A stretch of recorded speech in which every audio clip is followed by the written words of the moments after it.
Penjelasan keharaman permainan capit boneka. Mau tahu seperti apa penjelasannya?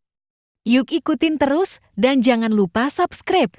Viral di medsos pasca diputuskan haramnya permainan claw machine atau capit boneka karena mengandung unsur perjudian oleh Lembaga Batsul Masail LBMPC NO Purworejo pada Sabtu Legi 17 September tahun 2022 Masehi 20 Safar 1444 Hijriyah. Sebelumnya hukum permainan capit boneka juga dibahas dalam Batsul Masail Forum Musyawarah Pondok Pesantren FMPP Sejawa dan Madura ke-37 di Pondok Pesantren Al-Hamid Cilangkap, Jakarta Timur. Pada 13-14 Safar tahun 1444 Hijriyah 10-11 September tahun 2022 Masehi. Ragam respon muncul menanggapi putusan tersebut. Banyak yang setuju, tidak sedikit pula yang menolak atau tidak menyetujuinya. Mereka yang menolak menganggap permainan claw machine atau capit boneka hanya permainan biasa. Sedangkan uang yang diberikan kepada penyedia permainan sebagai kompensasi logis menikmati fasilitas permainan. Singkatnya, mereka mempertanyakan unsur perjudian permainan claw machine atau capit boneka itu di mana? Tulisan itu akan menjelaskannya. Pertama, keharaman dan pengertian judi. Keharaman judi telah dinyatakan secara sangat jelas oleh Allah dalam Al-Quran Surah Al-Ma'idah ayat 90. Wahai orang-orang yang beriman, sesungguhnya minuman keras, berjudi, berkurban untuk berhala, dan mengundi nasib dengan anak panah adalah perbuatan keji dan termasuk perbuatan setan, maka jauhilah perbuatan-perbuatan itu agar kamu beruntung. Syekh Ali As-Sabuni menerangkan haramnya perjudian serta pengertiannya sebagai berikut. Ulama menyepakati atas keharaman macam-macam perjudian qimar. Karena termasuk maisir yang diharamkan berdasarkan firman Allah, katakanlah, pada keduanya terdapat dosa besar.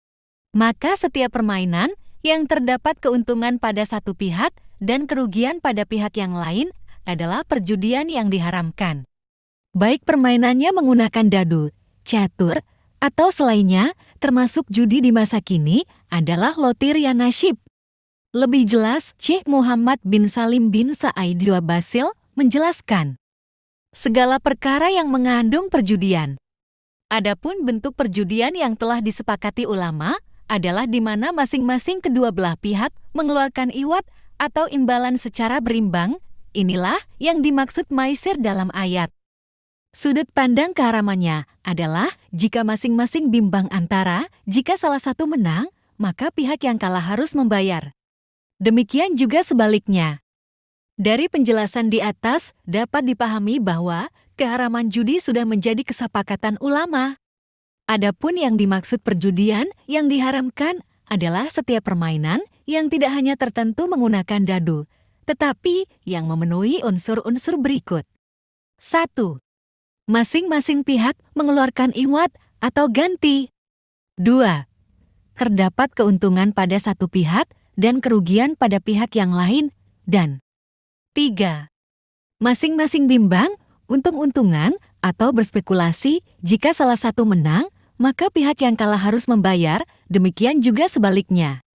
Adapun definisi permainan yang digolongkan judi, sebagaimana diatur dalam pasal 303 ayat 3 Kitab Undang-Undang Hukum Pidana KUHP sebagai berikut. Yang disebut permainan judi adalah tiap-tiap permainan, di mana pada umumnya kemungkinan mendapat untung bergantung pada peruntungan belaka. Juga karena pemainnya lebih terlatih atau lebih mahir.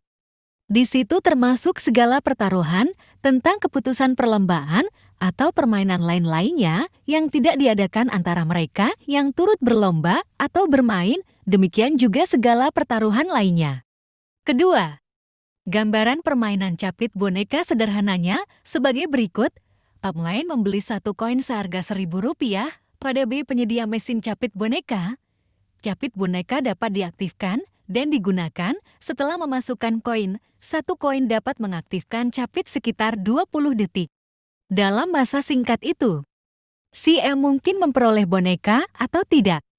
Bagi yang beruntung atau piawai dalam permainan bisa mendapatkan sekian banyak boneka, sebaliknya yang tidak beruntung atau tidak piawai seringkali merugi. Baik berhasil atau gagal.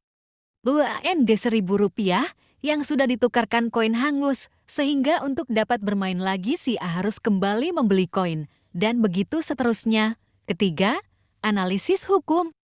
Uang rupiah 1.000 yang ditukarkan koin untuk dapat mengaktifkan capit boneka tidak dapat disebut sebagai kompensasi logis atas manfaat fasilitas permainan yang didapat si A, sebab spirit si A adalah untuk mendapatkan boneka. Ini dapat diuji. Semisal dengan klausul sejak awal, siapa yang bermain tidak akan mendapatkan boneka, dapat dipastikan si A tidak akan bermain, atau dibalik, siapa yang bermain pasti akan mendapatkan boneka. Dapat dipastikan ini tidak akan disepakati oleh si B. Selain itu, kompensasi untuk memanfaatkan fasilitas kemudian mendapatkan boneka ini cacat secara hukum akad ijarah atau sewa menyewa dalam fikih Islam. Jika mendapatkan boneka, maka si A untung. Sebaliknya si B merugi, jika tidak mendapatkan boneka, maka si A merugi. Sebaliknya si B yang beruntung. Dengan kenyataan tersebut, sudah jelas adanya spekulasi untung rugi yang termasuk judi dalam permainan ini.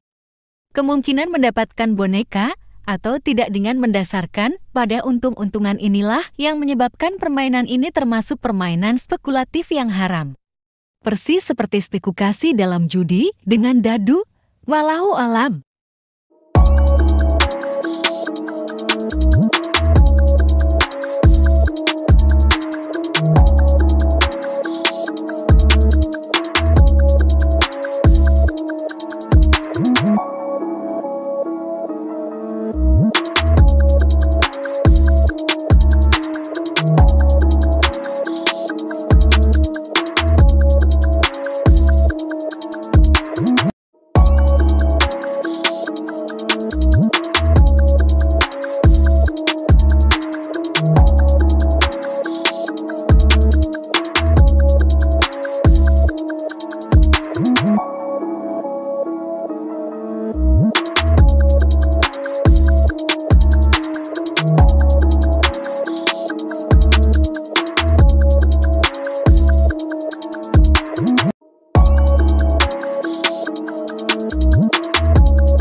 Terima kasih sudah nonton.